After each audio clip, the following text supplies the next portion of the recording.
'నాసామి రంగా' లాంటి super hit తర్వాత అక్కినేని నాగార్జున నుండి మరొక చిత్రం విడుదల కాలేదు. ప్రస్తుతం ఆయన 2 మల్టీ స్టారర్ చిత్రాలలో నటిస్తున్నాడు.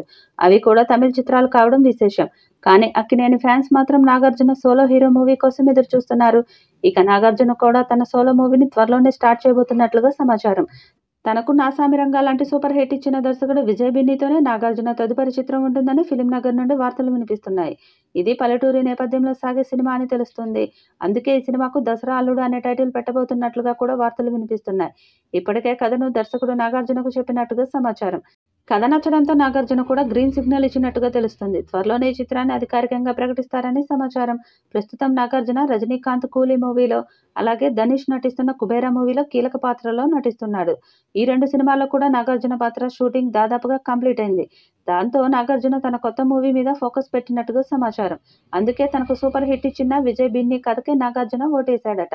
ఈ కథ కూడా అద్భుతంగా సాగేలా డిజైన్ చేసినట్టుగా సమాచారం.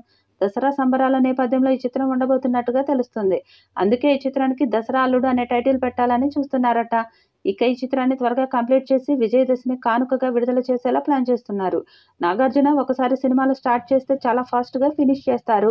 'నాసామి రంగా' మూవీని కేవలం 3 నెలల్లోనే కంప్లీట్ చేసి విజయాన్ని అందుకున్నాడు. కాబట్టి ఈ సినిమా కూడా స్టార్ట్ అయితే ఖచ్చితంగా దసరా బరిలో నిలిచే అవకాశం ఉంది.